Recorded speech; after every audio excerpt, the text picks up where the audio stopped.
اوس راځو دې مسلې له په ولاړه میچازي کول څنګه دي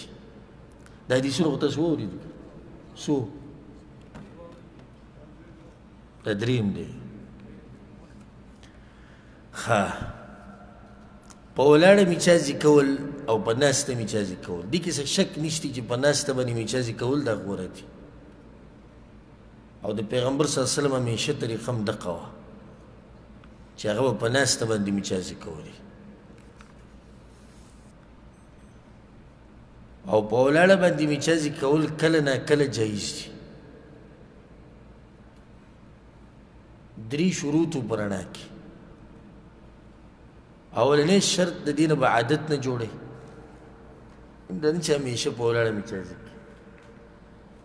دویم شرط دا دی چې داري درته نه راځي اکثر په دې ولاړه باندې سړی میچازي کوي نو داري ورته واپس راځي داسې ځای وګوري چې هغه پوسي جوړي ایتدي کوي نو دریم شرط دا دی چې ښکاره نه شي چاته ځکه چې دې کې داسې هم کېږي دا په ولاړې سړی میچازي کوي نو داسې به کېږي چې سړی عورت ښکاره شي نو چې کله دا درې شرطونه پکې وي نو کله ناکله په ولاړه میچازي کول دا څه دي جایز دي دلیل دا حدیث د حذیفه ده دویم دلیل موږ سره تیر شو د چا دویم دلیل ما تاسو ته ما خبره یاد ساتئ هغه عربي باندې چې پیغمبر صلی الله علیه وسلم ته ګوره څه نصیحت وکړو وایي په جومات کې میچازي به نه کوې خدای ورته وایي چې په ولاړه میچازي کول ناروا دي نه پیغمبر د استاد دی نه که دا کار ناروا وي به ورته ویلی وایي چې تا دوه ناروا کارونه وکړو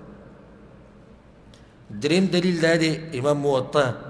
امام مالک په خپله موطا کې دا حدیث راوړی دی د عبدالله بن عمر نه چې هغه په ولاړه میچازي کړي دي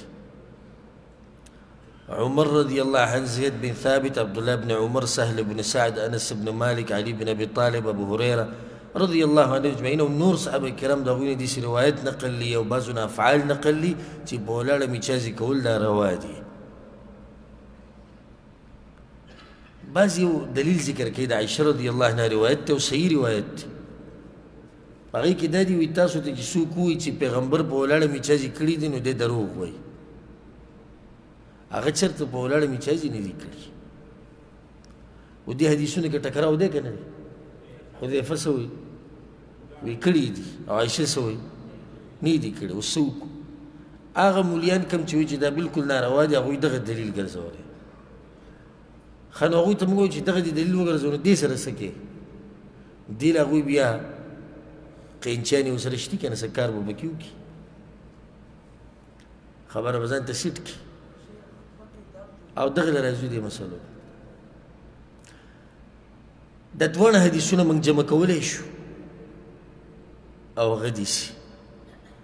عایشه رضی الله عنها د خپل علم مطابق دا خبره کوي چې ما نه دی لیدلی نو صحیح د پیغمبر په کور کې په ولاړه میچازي نه دي کړي که نه اوس بهر دی حدیث کې پیغمبر صلی الله علیه وسلم بهر دی وي اته صبات تقوم یو ډیران له راغلی نه ډیران د پیغمبر په کور کې دی خو بهر دی که نه نو عایشه به د پیغمبر سره هر وخت و بهر نه به وه نو داسې ډېرې مسلې دي چې پیغمبر صلی الله علیه وسلم کړي دي خو بیبیانې ترې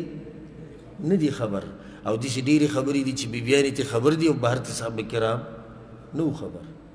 نو دواړه حدیثونه جمع شو موږ به دا وایو چې عایشه رضی الله عنها خبره صحیح ده خو د هغې د علم مطابق یعنې هغې چې څه لیدلي دي خو هغه بیانې او هغې په کور کې پیغمبر صلی الله علیه وسلم نه دی لیدلی چې هغه په ولاړه میچازي کړي دا دغې جواب شو ښه دې حدیثونو سره به څه کوو هغوی ته چې ووایې نو یو جواب دا کوي وایي د هغه په زنګنانو باندې دړو کېناستی نه شو دا په یو حدیث کې راغلی دی سندن کمزوری حدیث دی په ولاړه باندې میچازي کول وایي دا د په زنګنانو دړو کېناستی نه شو نو دا صحیح سند سره دا وجه نه ده ثابته دویمه وایي دا ډیران اوچت و نو که دې ته په ناسته میچازي کولې نو دا میچازي بیا واپس په هغه باندې راتلې نو ته به وایې چې دوی ورسره ګوره په هغه ټیم ناست وه ډیران یې لیدلی بې دلیله خبره بعض وله دا جواب کوي او دا یو حدیث کې هم راغلی دی صحیح ده خو دلته دا وجه نه ده چې کله د چا په خوا کې کساني نږدې ورته وي نو بیا په ولاړه میچازي بهتر دي ځکه چې په ناسته باندې میچاو سره یره ده د هوا د تلو د اواز د تلو خو دا دلته وجه نشي ګرځېدی خبره عامه ده په عموم پرېښوده پکار دي نو بعض وایي دا د یهودو نصاراو طریقه ده د الله بندګان وایي چې څه خبره کوي نو اول سوچ کوئ دا ته دومره ډایرکټ فتوه لګې او دا د یهودو نصاراو طریقه ده او سور به شي او شین به شي چې د پیغمبر صلی الله علیه وسلم نه ثابت دي ها موږ دا نه دي ویلي چې یعنې د دې نه ما ولنی شرط ذکر کو چې د دې نه به عادت نه جوړی معذوره دپاره خو هر وخت کول جایز دی سړی دی په زنګنانو یې دړلی هر وخت دی په ولاړه میچازي کوي هلته خو عذر دی کېناستی نه شي موږ خبره د هغه چا بیانو چې هغه کېناستی شي او کله نه کله په ولاړه میچازي وکړي نو بیا جایز دي قاري صاحب څه شرط دی دی ووایه عادت به نه جوړي